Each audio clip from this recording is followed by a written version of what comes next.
मैं बाद में बात करती हूँ। आगम तो इसे फिर से लेकर आ गया। मैं अपने बेटे से बात कर रही हूँ, तुमसे नहीं। बीच में मत बोलो। मैंने कहा था ना तुमसे कि मैं इस लड़की की शक्ल तक नहीं देखना चाहती। मॉम एक बार ये मॉम, मेरे और डैड के डीएनए रिपोर्ट्स हैं, आप एक बार देख लीजिए। इसके बाद मैं कभी आपके सामने नहीं आऊंगी। कोई रिपोर्ट्स नहीं देखने हैं। Please leave.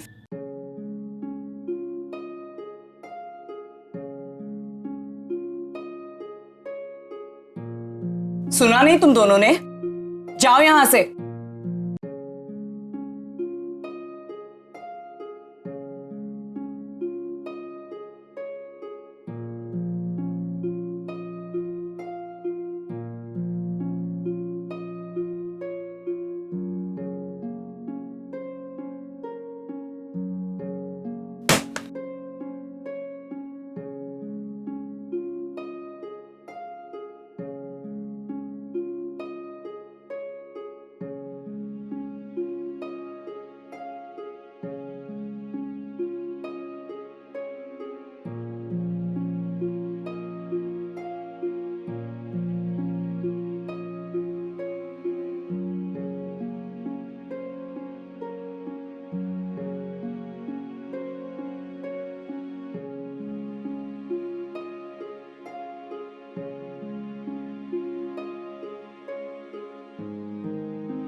मुझे माफ कर दो ना चिकी। I'm so sorry। इसमें तुम्हारी कोई गलती नहीं, कुछ गलत नहीं किया तुमने। रागिनी, हालात ही कुछ ऐसे थे कि कौन से हालात नचिकेत? कैसे हालात? और हालात हमारे प्यार से बढ़कर कब हो गए? क्यों हो गए? मैं ही बेवकूफ थी जो तुम पर भरोसा नहीं किया, इतनी आसानी से मान लिया कि तुम मुझे धोखा दे सकते हो। 4 साल नचिकेत, 4 साल की हमारी गृहस्थी, उसमें तुमने एक बार भी किसी लड़की की तरफ मुड़कर तक नहीं देखा। तुम्हारे सीने पर जब भी अपना सर रखती थी, मुझे हर बार सिर्फ अपना नाम सुनाई देता था। तुम्हारी हर हरकत में मुझे सिर्फ तुम्हारा प्यार नजर आता था, लेकिन फिर भी मैंने तुम पर शक किया। तुमसे तुम्हारी लॉयल्टी का सबूत मांगती रही। क्या हो गया था मुझे? रोना बंद करो, शांत हो जाओ। नहीं नचिकेत, आज मैं शांत नहीं हो सकती। 15 सालों से जो बातें मैंने अपने अंदर दबा के रखी है, आज उन्हें बोल लेने दो ना। कितना शक, कितना गुस्सा, कितनी नफरत।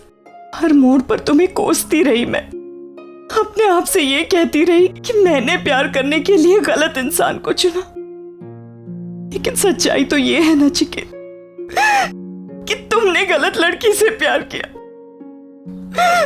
मैं कभी तुम्हारे प्यार के लायक थी ही नहीं। I never deserved you। आज मेरी जिंदगी के 15 साल मुझसे सवाल पूछ रहे हैं। मैंने बहुत अन्याय किया उनके साथ। मुझे कोई हक नहीं था उनसे उनकी खुशियां छीनने का। जीती जी उन्हें इस तरह मारने का मुझे कोई हक नहीं था। लेकिन मैं तो बेवकूफ थी, ना समझ थी। तुम तो समझदार थे ना नचिकेत। तुमने क्यों नहीं समझाया मुझे? क्यों नहीं कोशिश की अपनी बात मनवाने की? क्यों? मैंने कोशिश तो की थी रागिनी। लेकिन मैंने तुम्हें अपनी बात कहने का कभी मौका ही नहीं दिया। मेरा ईगो, मेरा आत्मसम्मान, सेल्फ रिस्पेक्ट, इन्हीं सारी बातों में उलझती रही मैं। भटकती रही। तुम्हें पता है ना चिकी, कई बार मुझे तुम्हारी इतनी याद आती थी। I used to miss you so much. जी करता था तेज आकर तुमसे लिपट जाऊं और तुमसे कहूं कि जो हुआ सब कुछ भूल जाओ, फिर से नई शुरुआत करते।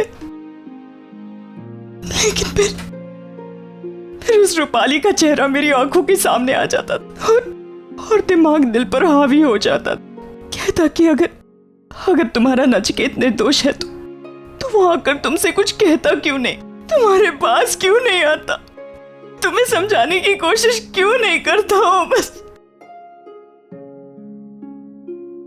ये मेरी गलती है, सब कुछ जानकर भी मैं चुप रहा। शायद अगर मैंने पहला कदम लिया होता तो बाकी के कदम लेने तुम्हारे लिए आसान हो जाते। इसीलिए तो कह रहा हूं, हम दोनों की गलती है रागिनी, अपने आप को दोष मत दो। हमारी गलती यही है नचिकेत कि हम हद से ज्यादा एक दूसरे से प्यार करते थे, इसीलिए शायद सही गलत कुछ सोच ही नहीं पाए। अब ये सब सोचकर अपने आप पर इतना गुस्सा आ रहा है मुझे, जी कर रहा है फूट फूट कर रो नचिकेत। रागिनी, आज तक मैंने वो अधिकार किसी को नहीं दिया।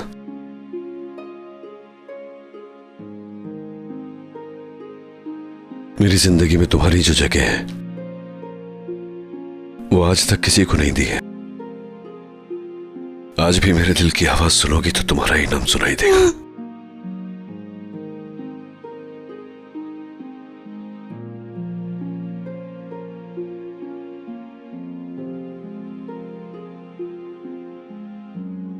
कितना सुकून है यहाँ। इतने साल भाग भाग कर थक गई थी नचिकेत, यहाँ आकर लग रहा है जैसे मेरी सारी थकान मिट गई। नचिकेत, इन 15 सालों में कितना कुछ मिस कर दिया ना हमने।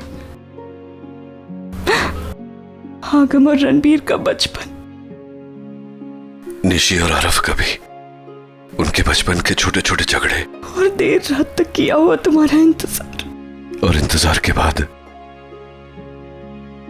तुम्हारे साथ बैठकर तुम्हारे हाथ का बनाया खाना खाना। हाँ, आगम और रणबीर के सारे बर्थडेज।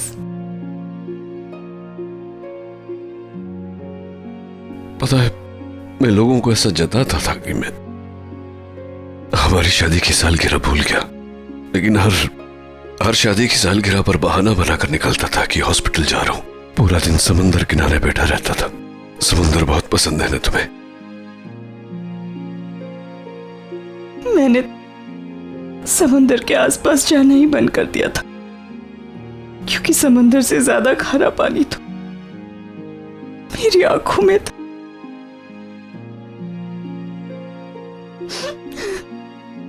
बस रागिनी, मैं भी चाहता हूं कि ये खोए हुए पल हम वापस ले आए, वो खोए हुए दिन हम वापस ले आए, फिर से एक साथ मिलकर रहे।